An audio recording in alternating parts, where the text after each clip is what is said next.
I want to introduce with great pleasure our speaker for today. Claire Presley Marks received her Bachelor of Arts in History and Anthropology from the University of Missouri-Columbia. She's had a lifelong interest in military history that culminated in her senior capstone project, a presentation on battlefield archaeology of the World Wars. During the final semester of her undergraduate degree, Claire worked as an archives and manuscripts intern at the State Historical Society of Missouri, where she learned the methods of archival work in handling historical documents as she processed several collections. After graduation in May of 2012, Claire was hired by the State Historical Society of Missouri as an independent contractor to prepare 19th and early 20th century Missouri newspapers for the National Digital Newspaper Project. She joined the Over There project in 2012 and is now based out of the State Historical Society in Columbia, where she's currently working towards her master's in library and information science at the University of Missouri. And we welcome Claire to our presentation. I know she's been making presentations throughout the state. She came here, gosh, was it last November, about a year ago, to see what we had both at the museum as well as what we had at the Archives and Records Center that might be of interest to the collection, and has done some digitization of the things that we have. So at that time we asked if she might be interested in doing a presentation, and she said yes. And that led to our plans for the winter meeting that now is going to take place here near Armistice Day. So it seemed only appropriate that it be in November. Turn it over to you then. You can introduce your colleague then, Catherine, who did a great job with her quilt raffle. Thank you for having me here today. I'm so excited to be here. Actually, whenever I was interviewed for this job, they asked me what my first steps would be in figuring out more about Missouri World War I. And one of the things that I said was I couldn't wait to become Herman, because I knew that the history here would be so interesting with German Americans during World War I. So I want to introduce Catherine. She is a graduate assistant on our project with us. She's helping work on some metadata for us. And she's going to talk about one of our collections. But she is currently at the University of Missouri. She is in the School of Information Science and Learning Technologies, and she's going to graduate this year. Okay. Can you hear me now? Yes. Okay. Started that part again. Okay, so Catherine Parker is a graduate assistant at the University of Missouri. She's helping with us on a project here, and she's going to tell you about one of the collections that she worked on a little bit later. But she's graduating this year with her master's degree in library science also. So I actually met Catherine in Africa. She and I traveled abroad together. We worked on an archives project in South Africa. So, all right, so who here is really comfortable about their knowledge of World War I? Nobody. So I think the last place I went, there were 3 people that raised their hand, and I've had a lot less than that. I've had no people. I feel like World War I is something that's skipped over a lot. Nobody really talks about it very much. It's something that people don't really get excited about. They talk about World War II, and they completely forget about World War I. So I hope I can spark your interest a little bit.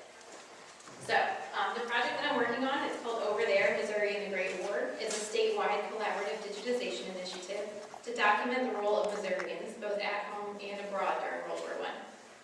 So today I'm going to talk about Missouri's involvement in the war, and I'll spend some time discussing the German American experience. And then I'm going to conclude by discussing our digitization project.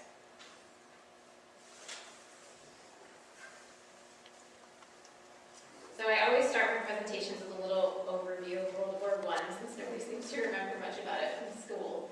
So, on June 28, 1914, a member of the Black Hand, which is a secret Serbian military society, assassinated Franz Ferdinand, the Archduke of Austria-Hungary, in Sarajevo, Bosnia.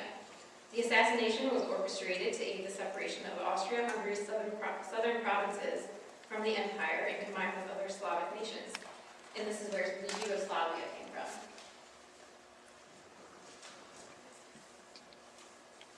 On July 28, 1914, Austria-Hungary declared war on Serbia. Countries ran to the defense of their allies, and this quickly escalated the conflict into a global war.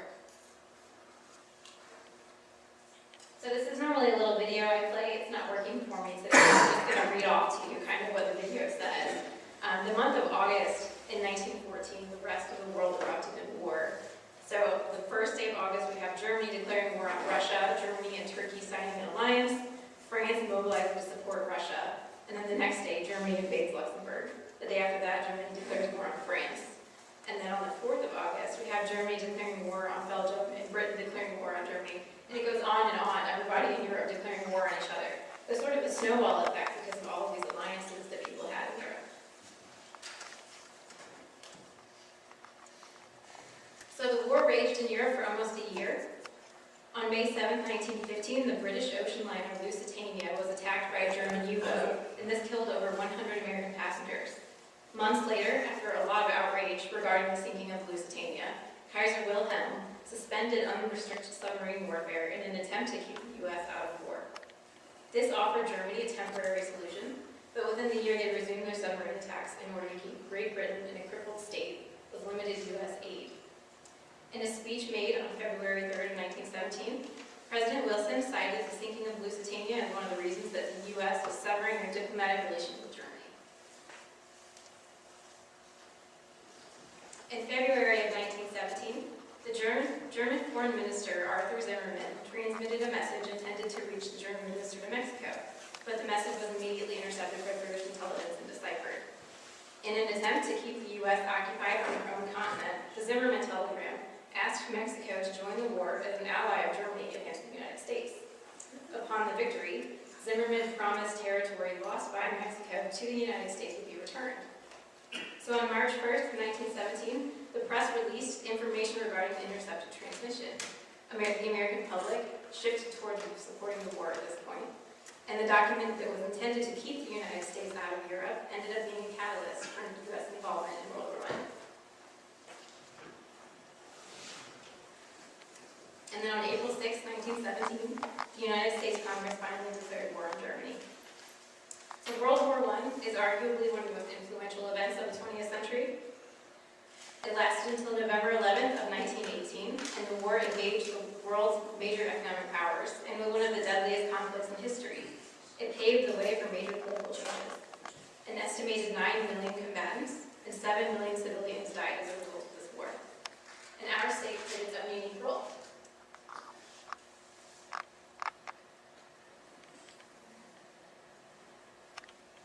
Missourians actively contributed to various aspects of the war effort, even before America joined the hostilities. So these existing networks were then used to help supply the American Expeditionary Forces after the war was declared in 1917. Missouri Industries fulfilled military contracts to supply mules, munitions, and other goods to Allied armies. Mules were actually the preferred method of transportation throughout World War I. They were used to haul ammunition and artillery and wheels and that sort of thing. Mules are hardier and have more endurance than horses, and the horses were also more susceptible to pneumonia and heat exhaustion. So mules can more efficiently haul supplies through the thick European mud than vehicles could, too. So nearly 30,000 mules were sent to France throughout the war, and a large number of those were actually from here in Missouri.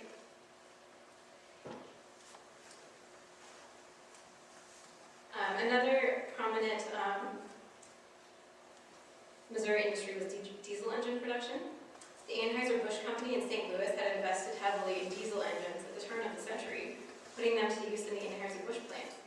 With the outbreak of World War I, the Navy Department requested Anheuser-Busch to design several types and sizes of submarine diesel engines.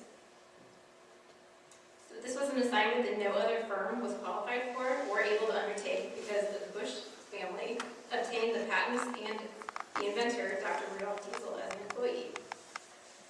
So Busch immediately agreed to the Navy's request, and the entire capacity of the plant was reserved for Navy diesels during the duration of the war. So along with mules and diesel engines, agriculture and mining were other lucrative industries that aided in the Allied war effort. I'm going to talk about medicine a little bit. This is one of my favorite topics about World War I. Gas casualties and the carnage of trench warfare and the influenza epidemic presented the medical world with a new range of challenges. There were 2 base hospitals operating in Europe that were primarily composed of Missouri and Kansas medical practitioners, and both made significant contributions to the advancement of medicine. Base Hospital 21 was a hospital organized by the American Red Cross in July of 1916 at the Washington University School of Medicine in France. It handled over 60,000 patients during its 18 months in France. Base Hospital 28, this was organized through the Kansas City School of Medicine in Kansas City and admitted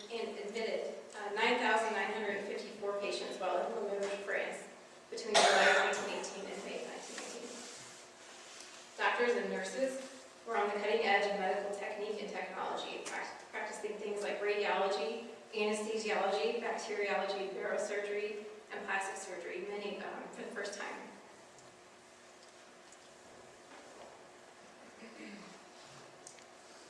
So while the mechanical and technological and medical contributions that Missouri industry were really great, the most significant accomplishment, however, was people. According to the Missouri State Archives, more than 156,000 Missourians served in the war, primarily in the 35th, 42nd, and 89th Divisions. Some authorities rank Missouri as 8th in the total number of men in uniform. Of these 156,000 soldiers, 11,000 of them became casualties. 9 soldiers with strong ties to Missouri received the Medal of Honor for their heroic acts during World War I. Missouri soldiers would have had varied experiences in the war depending on what branch of service they were in, what unit they served in, and what their role in the unit was. But I did put together a few generalities to kind of tell you more about what their experiences would have been like. They went through months of training and education.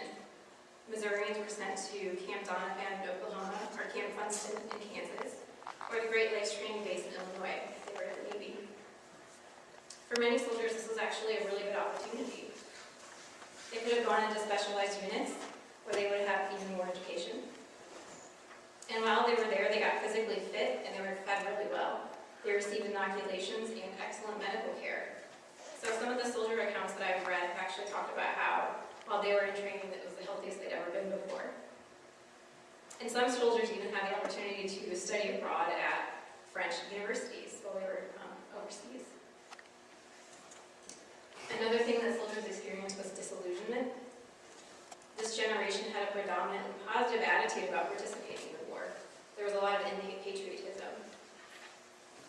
So when you read World War I correspondence, you can see all of this bravado and this really big desire to sort of fight off the Huns and do their part.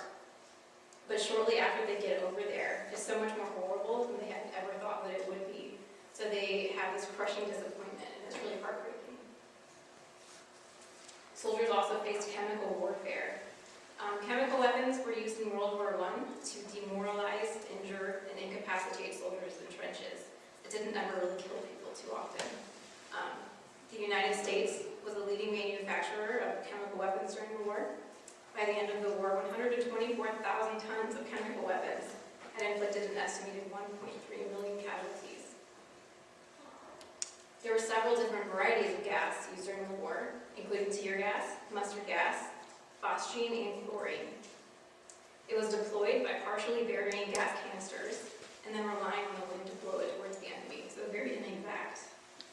Some of the gas was colorless and odorless. Others were visible in big billowing clouds. And sometimes they even disguised them, the smells of them, like strawberries or hay. Few of these gases were lethal. The psychological and severe health effects were very devastating. Mustard gas was the worst. It was sort of sticky, and it would contaminate grounds and battlefields for days after it was deployed. Soldiers also experienced trench warfare. At their peak, the trenches built by the Allies and the Central Powers extended nearly 400 miles. Trench life was difficult and demoralizing. So along with the danger of warfare, they were plagued with rats, lice, disease, and fungal infections caused by the cold, wet, and unsanitary conditions. They would spend time in the trenches on rotation, so they'd only be there for a certain amount of time before getting to rotate out. But soldier accounts talk about the smell was something that was very vividly remembered after coming back home. They would talk about the smell. It was a lot of men crammed into a really small space. They had limited bathing facilities. It was damp. And then there were the rotting bodies of their fallen comrades hanging out in no man's land also. So some portions of the trench were actually kind of cozy and dry, and they had electricity, but that was really not the norm for most soldiers. I read one soldier account, he was talking about how he could constantly hear shells whistling overhead, and it was driving him absolutely crazy from fear because everyone was just sitting around and sort of waiting for the trench to explode. There wasn't really a whole lot that they could do defensively. So there were a lot of medical issues too. We have shell shock. Today we kind of call that PTSD, but back then they were labeled as cowards. Trench feet. With the prolonged exposure to the damp conditions I was just talking about, a lot of men faced amputations and gangrene and necrosis on their feet. We also had the influenza outbreak at that time. The influenza epidemic actually killed more people globally than the war did. The flu was especially bad in training camps. We saw it a lot on the home front as well as overseas. Cooties were another thing that soldiers dealt with, and I think that this is really gross and also kind of funny. So a lot of soldiers complained about being infested with lice, and I read one soldier letter that he was telling his parents all about it, and he actually named his cooties. Whenever they got back to the United States, soldiers were completely deloused because they were just infested with bugs. Soldiers also had the opportunity to interact with new technologies. This was kind of exciting. Communications equipment, airplanes, and tanks were all new. They also had the opportunity to interact with Europeans and new cultures and nationalities for the first time. So they came back to the United States a little bit more cultured and sophisticated. Soldiers had the opportunity to travel abroad, so they took leaves in Paris and the French Riviera, which were very popular destinations. And perhaps the most demoralizing thing for them was that communication was very limited. They could very rarely communicate with loved ones back home. Mail service was poor. It could be weeks or sometimes even months between receiving letters. And these letters that they could send were actually subject to censorship. So they couldn't talk about the finer details of where they were and what they were doing.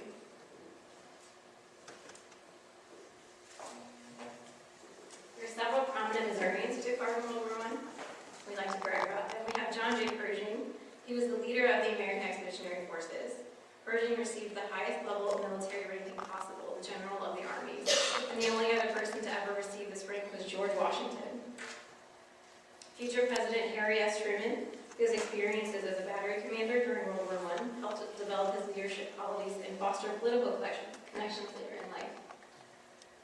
Walt Disney, he was actually too young to enlist as a soldier, so he lied about his age, and he volunteered as a Red Cross ambulance driver in France.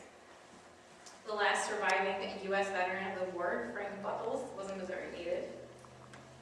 Judge Advocate General Enoch Crowder, who administered the Selective Service Act that drafted America's forces into World War I, was also a Missouri native. And also the unsinkable Molly Brown. She traveled to France to aid the American Committee of Devastated France, which was dedicated to rebuilding French communities and assisting wounded soldiers. She earned the French Legion of Honor and the Croix de Guerre also, I think, for her endeavors. Missourians not only fought overseas, but they also answered the call to help on the home front. Comprised of over 12,000 volunteers, Missouri was one of the first states in the nation to organize a local council of defense after the war was declared. And shortly after the draft, the Missouri Council of Defense issued the following remarks. The occasion of the soldier's departure should be made a time when every citizen of the state should be brought to the realization that the hour for applied service at home is here, with every soldier going, every tax levy, bond issue, Red Cross campaign, or any war demand should now be even more eagerly accepted and fulfilled.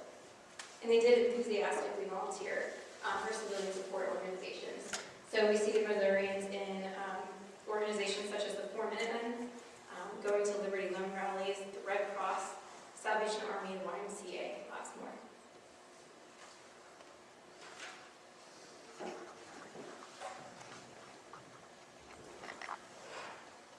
So in this part of the presentation, I'm actually going to draw very heavily from Petra DeWitt's book. I'm sure you guys are familiar with this. And if you haven't read it yet, I highly suggest it. It's really fascinating. It's called Degrees of Allegiance, and it's published in 2012. Dr. DeWitt is a professor at Missouri S&T, and World War I is her area of expertise. She wrote a really great article about German Americans in Missouri for my project, so I also encourage you to check that out when our website goes live. So I particularly like this book because it goes against the traditional thinking about German Americans during World War I. Traditional thinking being that there was a lot of oppression by the U.S. government, and they sort of stomped on German culture. But we know that's not true. German culture was definitely not eradicated from America, and Herman is a perfect example of that. German culture is very much alive and thriving in many parts of the country. And DeWitt argues that punishment for dissent during the war was actually taken care of at a more local level rather than national. So we have German Americans against German Americans during World War I, rather than the government being against everyone. So during World War I, Americans felt pressure to demonstrate their loyalty to the United States. Men volunteered for active duty. They registered with the Selective Service. They served when they were drafted, or if they were too old, they participated in the Home Guard. Families invested in Liberty bonds. They purchased war savings stamps, conserved food, and they supported the Red Cross, just like any other Missourian would. Many German Americans probably did so to genuinely express their heartfelt patriotism. Others intended to appear loyal and keep their noses clean and divert attention from their ethnicity. During this time, we also see a rise in applications for American citizenship. Immigrants were afraid that they would be called back to serve in Germany, and they were also being affected by U.S. federal legislation. So there were a lot of laws that did directly impact German Americans. Immigrants from Germany and Austria who had not yet become naturalized citizens were defined as enemy aliens, and they had to register with the federal authorities. So in Missouri, we had 5,890 men and 2,684 women who registered, including several who were actually American-born women who married German-born men. And according to the 1907 naturalization law, they required the nationality of their husbands. The Trading with the Enemy Act required that editors of foreign language newspapers file with local postmasters translations to every article related to the national government in war. So editors who refused to do this, they actually lost their second-class mailing privileges and they were forced to close temporarily. So one of the newspapers that was affected by that was actually the Osage County Volksblatt. The Sedalia Journal was another one. The Trading with the Enemy Act also gave alien property custodians the authority to confiscate property belonging to any German citizen or a person residing in Germany. So the custodian actually seized several businesses in St. Louis, and they took partial ownership of companies in St. Joseph and Kansas City. The Bush family from St. Louis personally experienced this legislation, and some of their inheritances and part of the company was seized during World War I. The 1917 Espionage Act, which outlawed any action that could interfere with the military, and the 1918 Sedition Act controls dissent through limitation of the freedom of speech, led to the arrest of several German Americans who expressed their pro-German or anti-American thoughts. Punishment, however, was not universal. So here are a few examples. August Hyde Broder, who is a wealthy farmer in Gascony County, received a $100 fine for his suggestion that President Wilson should be stuffed into a cannon and shot out to sea. By contrast, August Schuring, a German-born resident of St. Louis, received a lengthy prison sentence at Fort Leavenworth because, while traveling in a streetcar, he was sitting next to some uniformed soldiers, and he allegedly stated that the Kaiser would win the war. So not exactly fair punishments. Governor Frederick Gardner and the Missouri Council of Defense were in charge of mobilizing the state of Missouri. Both the governor and the state council instructed county and township councils that they held the responsibility to meet mobilization quotas and to control dissent. So in 1918, Gardner asserted that all pro-Germans were German spies, and he threatened to establish martial law in Missouri if he discovered any of these traitorous wretches. But he didn't. So this local enforcement power was expressed in various forms. For example, in Osage County, there's a story about a man named Paul Paulsmeyer. There was a woman giving a Red Cross speech, and he cursed at her during her presentation.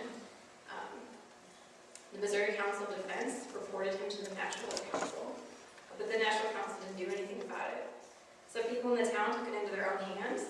They actually threatened to tar and feather him, and the local board canceled his draft exemption, and he was forced to serve overseas. So he had kind of weaseled his way out of the draft and then pushed him back into it because he was being a jerk. So here's another example. In Jeff City, citizens gave Fritz Monod, a German-born socialist and recent immigrant, a public flogging, and they forced him to kiss the American flag because he had made pro-German remarks and insulted the Missouri Home Guard.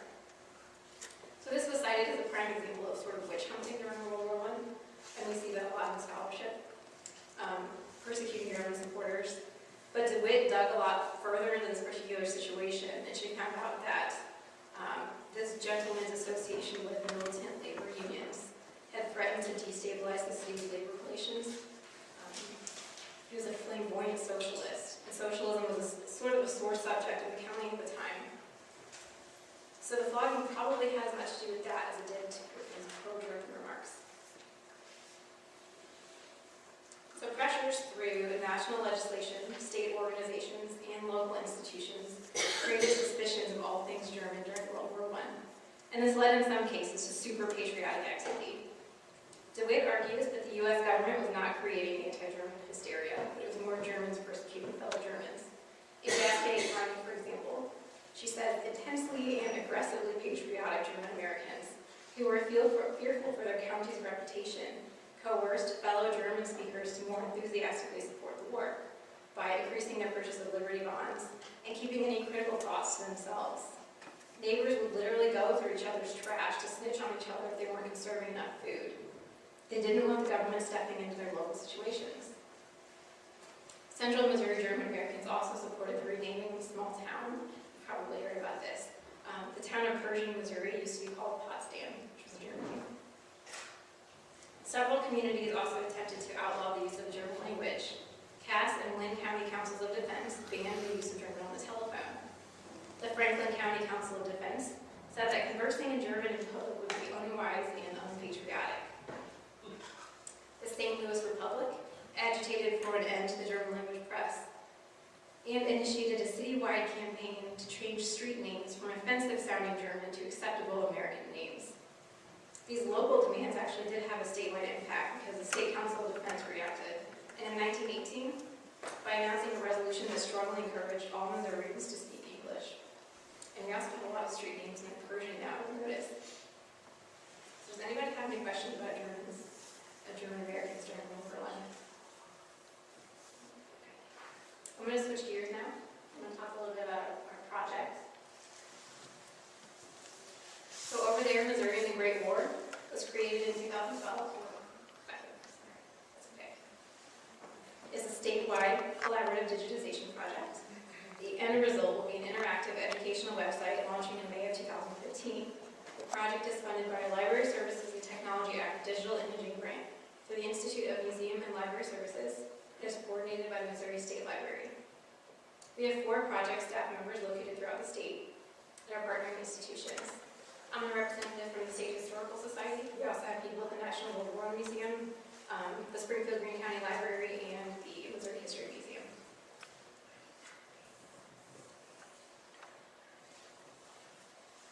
The origin of our project actually stems from work that was completed throughout Missouri on the American Civil War. In 2007, Springfield Greene County Library launched a digitization project to document the impact of the Civil War in the Ozarks. They created a digital archive, a photo gallery, a virtual museum, and an interactive timeline. Over 11,000 pages of material were scanned, transcribed, and made keyword searchable. Users could spin artifacts 360 degrees, magnify artifacts several times beyond their original size. So this project has 21 partnering organizations from across the country, and it is award-winning. So this work then became the basis for other regional Civil War projects in Missouri. Organizations in St. Louis, Kansas City, and Columbia have completed their own work to study the Civil War in their regions.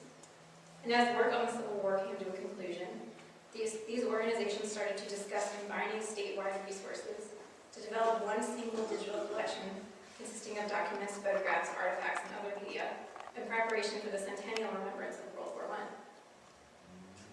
So instead of doing all these separate small Civil War websites like they did before, they wanted to do one giant World War I website collaboratively, and that's where our project came from.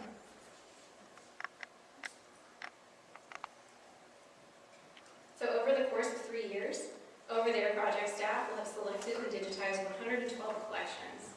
So that's nearly 14,000 pages from 32 institutions and several private donors across the state. And the Gascony County Historical Society is one of them. So materials include diaries, personal and official correspondence, pamphlets, periodicals, bulletins, postcards, propaganda, currency, and just about everything you can imagine that's two-dimensional. But we've also just started to incorporate three-dimensional artifacts too.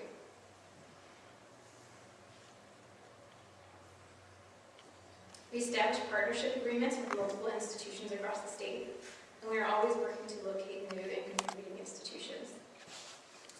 We're also working on getting digital copies of material that's in private hands. So if anybody has their grandfather's German World War I collections hiding in their attic, let me know.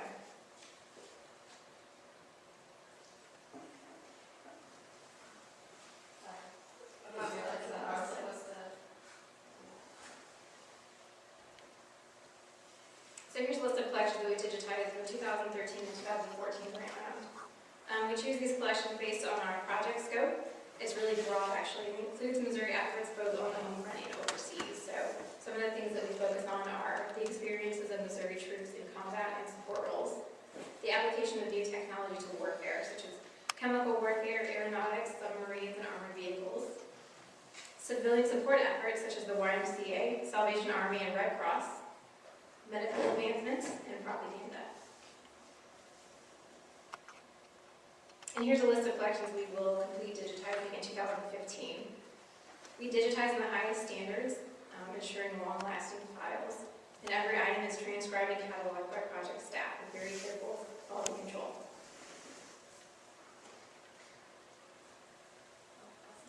It's Catherine's turn. Okay, so Catherine actually helped catalog and transcribe German American collection for us, and I'm going to let her tell you more about it.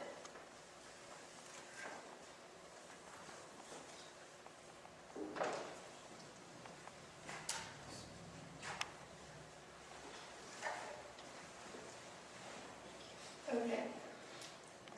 I'm just going to talk a little bit about the Rustmeyer family papers. It was my project, actually just, like Claire told you, I'm working on my practicum, which is like an internship with the Over There project. And this was my first time really interacting with any type of like transcription and metadata. I don't know if anyone has done that before, but it can get pretty tedious. But I really had a good time with this because the collection was so interesting. So basically, the Rustmeyer family papers were a collection of 17 letters, correspondence, from basically 3 different writers in Germany to Bernard Rustmeyer of Osage County.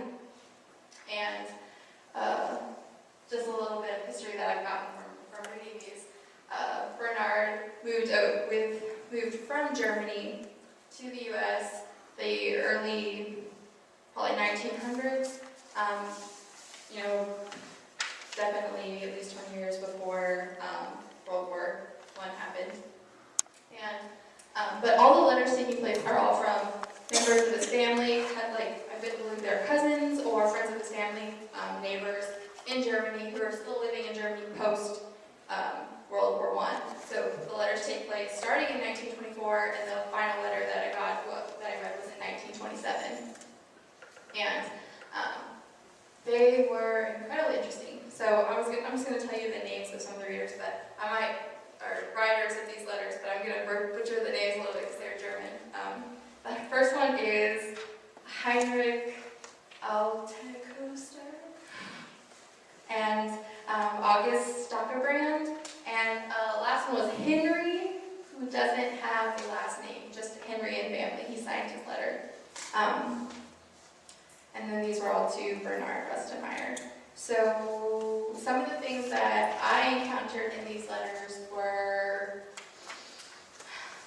just typical family recollections. A lot of them were actually pretty sad. They are all from an area of Germany called Korvecki, I believe. And they all grew up there, so he was talking about friends and families, telling him this is the living situation in Germany, which was, in fact, pretty poor. I remember him talking about the rations that they were getting from the government and food, and they would get so much bread every month and so much fat and margarine every month. And it was just another thing they talked about a lot was food prices and currency exchange rates. And there were even some flyers in there about local library markets and going rates of cattle and just how expensive things like bread and just everything, shoes were just expensive. And I just remember August, because August Stockenbrand and we're on a first name basis because we're close now, I feel like. August Stockenbrand, he wrote 14 of the letters to Bernard, and in every single one of them, he always probably said every letter, "Oh, for Germany." And as someone who, like Claire mentioned, I didn't really grow up knowing much about World War I. In schools, we kind of skipped to World War II. I thought it was really fascinating just hearing about and reading about, like, just how poor the living conditions were in Germany. And I mean, he had quite a bit of his own opinion in there about, like the war getting started and just he had a lot to say about the French too. And it was really fascinating. So I think that's kind of the gist, I think, of the actual collection. Now what I did on it was I got a list of, they look like this, and then, this is in German obviously, and then a translation of that from the Historical Society. And from there, I transcribed them all by hand. I retyped them all into like just a regular text document. And then I created the metadata for all of the collection, which are pulling out the key names and the places in these documents, so that when they do go on the website, and I encourage you all to go look at these once they're on the website, because they're so interesting. You can find those keywords. Let's see. Okay. So anyone have any questions about it? Because like I can't really think of anything else I want to say, but it was just, I could go on and on about what were in the letters. I mean, August Stockenbrand, the guy who was writing the letters to Bernard, he owned a corn liquor distillery in Germany, and if it wasn't for Prohibition, I think he would have tried to send Bernard a good lot of it. I don't know. He said he had a nice 40-year-old something another that he really wanted to send Bernard, because Bernard was actually actively sending him gift packages, care packages from Missouri to Germany, things like rice and coffee and tea that he hadn't had in years. And I don't know, I feel like the intense relationship between these two friends, two cousins, was amazing, considering they haven't seen each other in 25 years, 30 years. They hadn't even seen a picture of each other, and every time they wrote letters to each other, you just thought, oh, they must have just seen each other yesterday. So I really encourage you guys to check out these collections once they're on the internet. When will the website be up? May of 2015, it will all be up. So, yeah.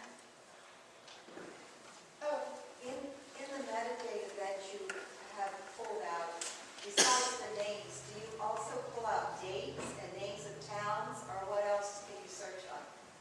I also pulled out names of towns. Definitely, what I did basically, and I mean, like Claire said, it does go over to another work project team member, and they'll pull out more maybe. But I pulled out specifically names and cities and counties. The dates were a bit skewed, so because the dates that were stamped on the letter, like, the dates when they sent are different, and, because the mail is so slow. So they would be like, oh, I haven't gotten your Easter letter, and it's like November, or saying it's November and I just got your Easter letter. Could you tell the name of the age of the different writers for this first generation people? I would say, like,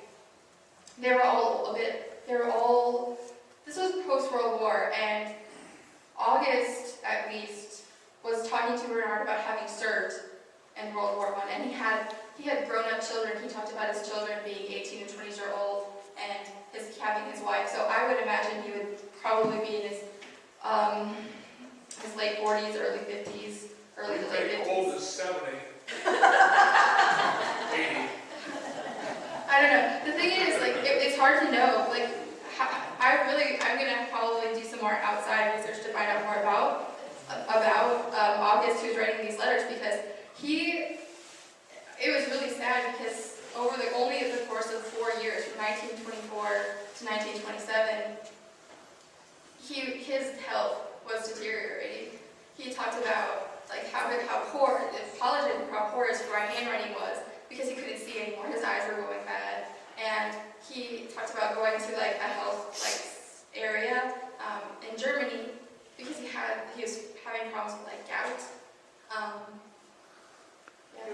Were they writing to relatives over here then, is that how it was connected? Yeah, what it was these are all from Osage County. I don't know where we got them in Osage County, but Bernard Rustemeyer, which is the Rustemeyer family papers, he lived in Osage County, Missouri.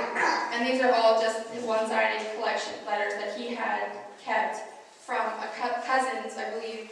He always referred to August, like Bernard, those two are cousins, August and Bernard. Now the other ones, I feel like the other two I mentioned, like Henry, without a last name, and then Heinrich Altogaster. I feel like they were just neighbors. They weren't actual family members. But the majority of the letters did come from August Stockbrand, and I do believe that they were cousins, and they were just writing back and forth. So, What part of Germany was his cousin living in, and has there been any attempt to connect the dots and do some sort of exchange? It's Quebec, Germany is where it's from. I'm not sure what. Quebec, it's Koerbecke, that helps. Like it's German, so it's a bit hard for me. And it has, like, I can't remember off the top of my head. I think I wrote it down. It's from, maybe, like it's from a certain area of Germany. It was a long German, like I think it probably translated to a county name. So there is that area that I can look at and say. Now, I don't think that we've done anything, like with this project, I believe it's just centered on like Missouri. So I don't think we've done much with like going to Germany. So was there anybody in Osage County, though, that might have done research on the family back, that's what your question is, right? Back to Germany? Not that I know That would be of. a good follow-up. Yeah, I mean, it would definitely be interesting just for my own personal, because like all these letters that I read are completely one-sided. So I have no idea how Bernard is responding to these letters, you know. Like you see big gaps in dates where it's like where August, like I haven't heard from you in months. Like my family is starving. Are you gonna send me like this care package? We really need it. And he's like, if you haven't responded to 2 or 3 of my letters, I think I'm probably gonna have to stop writing. And so then 6 months later, he finally wrote back. He finally got the stuff from Bernard. So it's just a really slow, like back and forth. I mean, this is the early 1924, 1925. So the effects of World War I are still pretty prevalent. So. Okay. I wanted to say too, somebody asked about how we tag the metadata, and one of the things that we do too is we pull out subjects and we use the Library of Congress subject headings for that. So, for example, on this collection, we would tag it as post-war. So people who are interested in post-war can just go to our website and search post-war, and it'll come up there. Or socioeconomic aspects of Germany after the war, things like that. So thank you, Catherine. I'm gonna go to the next slide. So for the time being, we developed a blog and a Facebook page to keep our audience up to date about our progress and interesting pieces of World War I history that we come across. So our blog and Facebook page regularly feature posts about interesting collections that we find. We make research guides. We do profiles of Missourians who served in the war. We also talk about some of the organizations that we visit. So our full website is still under development. But it will be a multifaceted presentation of Missouri World War I to the benefit of researchers, students, and more who hope to learn more about Missouri's role in World War I. And as Catherine mentioned, our full website is going to go live in May of 2015, but until then, I encourage you to visit our blog and our Facebook page. Any questions? Thanks again. Thank you.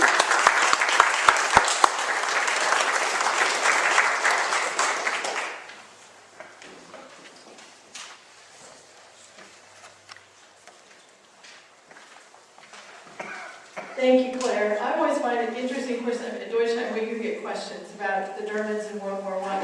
And I do remember from, in the 100, looking back 100 years in the newspaper, I believe there were 492 from Gasconade County who served in World War I, which to me sounded like a high number, if you think of people who are actually in service.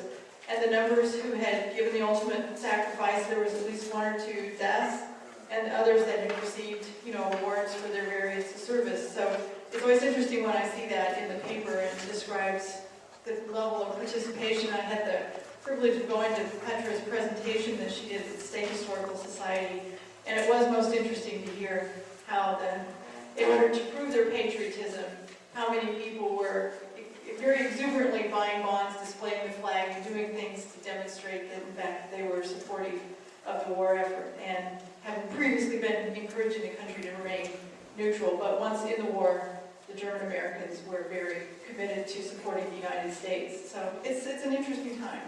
So thanks for sharing all of that. Any other questions on World War I? Yes? I have a question, Cindy, but I have an observation. I placed flags on a couple of different cemeteries in Gasconade County Yes.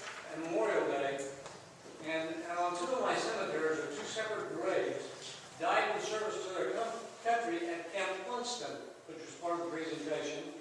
That camp got all but wiped out by the influenza in World War I, and some of those people were from our county. Oh, man. I mean, that might be the kind of thing that we should do a little bit more research on. I mean, this is the perfect time at the anniversary to do so and to know more about those individuals. Yes? Would it be effective to take pictures of those tombstones and send it into the organization? Yeah, that's a good idea. Are there some folks interested in doing that? I mean, that would be a great volunteer activity. So, I mean, seriously, Jean, I don't know if you want to get to a cadre of folks that are interested in checking out the cemeteries with those that have gravestones from that, but it sounds like it would be a great archive to build. Is that the kind of thing you're doing? Yeah. My voice doesn't carry at all, so I have to steal the microphone again. So one of the things that we're going to do with the website too, I didn't really talk about it, was we're building a genealogy database. So it'll be, you can type in your ancestor's name, and it'll pull up a virtual service record, and we're going to have a military service record, any newspaper articles that we've come across that their name was mentioned in. If we have come across photos, we'll have those photos up, but there's also going to be an opportunity to upload photos. So, for example, if you have an ancestor, a picture of your ancestor in uniform, you can upload it to our website and then everyone can see it. So that would be a good platform for cemetery pictures too, I think. I mean, I think this topic's only going to get more interest as we get more into the anniversary. I mean, we're not at the point of the anniversary of the U.S.'s entry into the war, but I'm sure we'll hear more of it in the national media. So I think if we're ahead of it, that will be great. How many of you have been to the World War I Museum in the Kansas City area? Quite a few. Isn't that a phenomenal museum? And it is true, we just sometimes don't spend a lot of time on World War I. It's all spent on World War II. So. Any other questions while we have these 2 ladies here? Well, I thank you very much for coming in and sharing your information, and good luck with the rest of your project. So, thank you.